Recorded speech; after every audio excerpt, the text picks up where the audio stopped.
Alright, Honda Click version 3, no? Okay, 125, ayan. Sir, ilang buwan na po ito?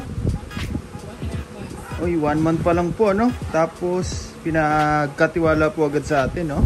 Sir, tagasan pa po kayo? Okay, Tandansora, no? Ayan, malapit lang. Okay, last customer po natin, no? Nagpa-install sila sir ng package 5, no? Which is mini driving light. Yung Pia horn natin, original po yan. Ayan. Tapos combo lights, rapid horn, horn switching, passing switch, yung mga wiring accessories katulad ng mga switch, ano? Okay. Horn switching, stock na busina, gagana pa rin po yan. Okay. Ayan. Dito mga sir, no, marami na po tayong na-install na features. May rapid na to, may combo lights, tapos yung busina. Pero ang kagandahan, konti lang po yung makikita natin na wirings, no? Dito, lahat po ng electrical wire natin, kinocompress po natin, no? Para magmukha pa rin stock, binabalot natin lahat. Parang walang nailagay, no? Ayan. Malinis na malinis. Organized po lahat, ano? Ayan. Dito, mula sa taas, tri-switch natin, passing switch, tapos sa horn switching, dumaan po yan sa isang harness, mga sir, no? Pababa po yan, tapos umikot sa chassis, papunta na po dito sa ating power module po, no? Ayan. Ito po yun. Okay, ayan, no? Dito mga sir, naglalagay po tayo yan para may control, no? Lahat ng mga parts na nabit natin ngayon. Katulad ng mini driving, yung Pia horn, rapid horn, yung combo lights, tapos yung auto hazard ni sir, no?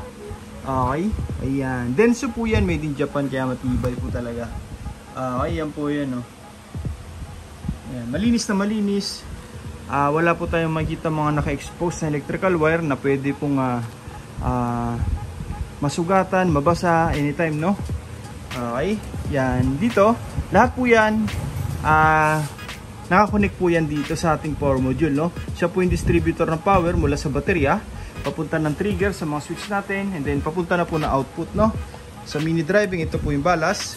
Ayan, plug and play po yan. Okay, ayan.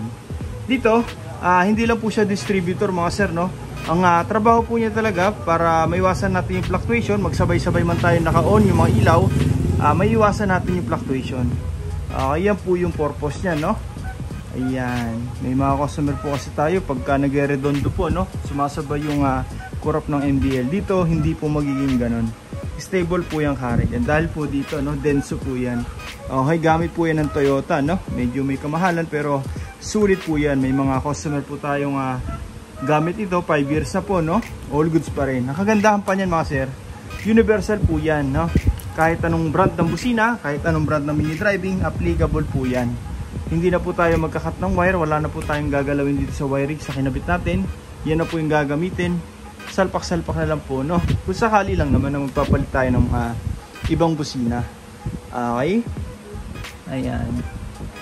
Dito mga sir, lahat po yan, ano? Bago natin balutan, nakahinang, tapos nakasiring kabod tube pa po yun sa loob. Para extra shield na rin, no?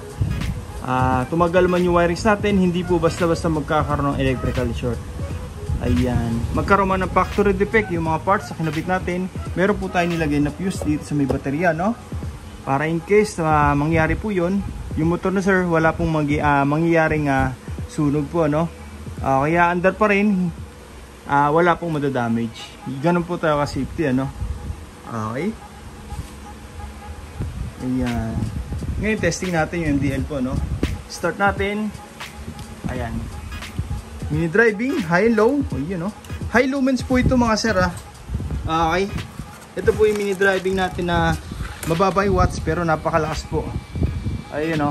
Isang piraso pa lang po yan, pero sakop na po isang buong one way, no? Watt more po kung dalawa na. Okay, ayan, no? Ayan. Super white, super yellow. Okay, kaya nyo pong sunugin tong styro, no? Ayan, no? Okay, ayan. Talagang mataas po yung lumens niya, matingkad po. Ayan. Ngayon, dito kakabit na lang po natin yung mga pairings, tapos yung mini driving kakabit din natin doon sa may headlight. Tapos testingan na po natin, no? Okay. Tsaka isa pa mga sir, maganda po rito, no? Ayan. Dito, hindi po tayo gumalaw dito sa stock switch. pero nagkaroon po ng hazard. Okay, try natin, no? Signal light, pindot, signal light. Pero pag hindi natin pinindot, hazard po yan. Wala po.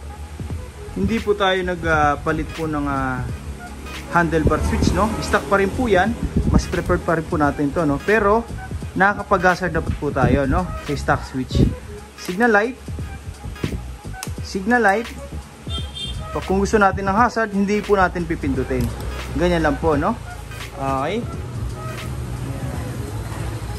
Stock switch, wala po tayong pinalitan sa part na to, wala tayong tinanggal. Stock switch po. Okay. Ayun, no? Signal light tayo, pindot, signal light. Usually pinipindot po talaga natin, no, para wala po yung signal light, no? Dito, kung gusto natin ng hazard agad, ang gagawin natin, kanan, kaliwa. Hazard po agad yan. O kaya, kung papatay natin, pindot lang po ulit. Ayan. Ang advantage po nito mga sir, no, compared po sa mga may switch po na hazard, dito, makakapag-hazard ka at the same time, signal light, sabay-sabay, no? Okay, usually pag nag-hazard po kasi tayo, pag may switch, once na mag-hazard, hindi na po magpa-function yung signal light. Dito, nag-hazard tayo, makakapag-signal light pa rin. Okay, ayun, no? Maganda po ito sa mga nag-lead ng ride, no? Okay, may signal po tayo sa mga nasa likuran po natin. Okay, hazard. Ayan. Okay. Kabit na natin yung mga pairings po, no?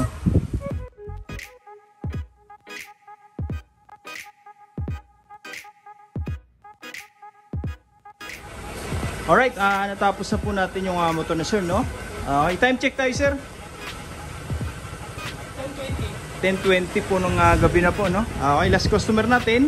Nagpa-install po ng package number 5 po, no? Plus hazard po. Okay? Dito, MDL, tapos PIA horn, combo lights, horn passing, horn switching. Ayan, tapos rapid horn. Ayan. Okay? Check natin. Pag nag-passing po tayo mga sir, no? Sasabay po yung headlight tsaka yung mini driving. Ito po yan, no? Okay? Heavy duty po yan. Waterproof, no? Yan, no?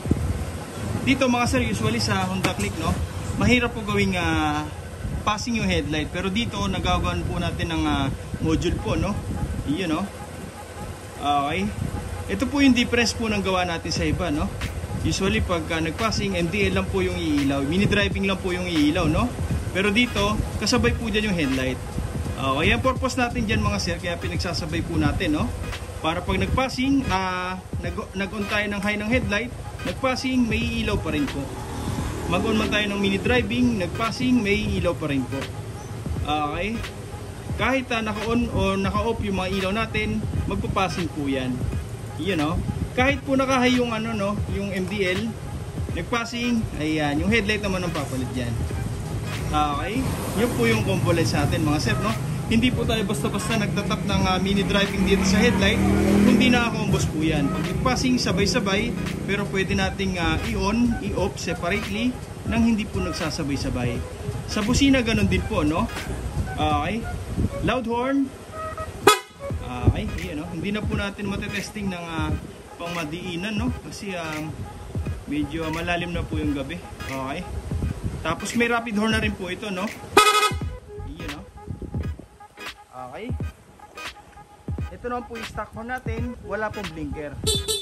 Iyan, no? Para pag nagpa-restore tayo sa LTO, fully stock yung busina, wala pong magiging violation, no? O kaya magiging problema po sa restro. Okay. Passing light. Ayan. Sabay po dyan yung headlight. Pero pwede pa rin tayo mag-high-low ng headlight. Ng mini driving, ganun din. Nang hindi po nagsasabay-sabay. Okay, busina, ito naman po yung loud horn, rapid horn, long press lang po ito, no? Okay, ayan, hazard, kanan, kaliwa, yun, no?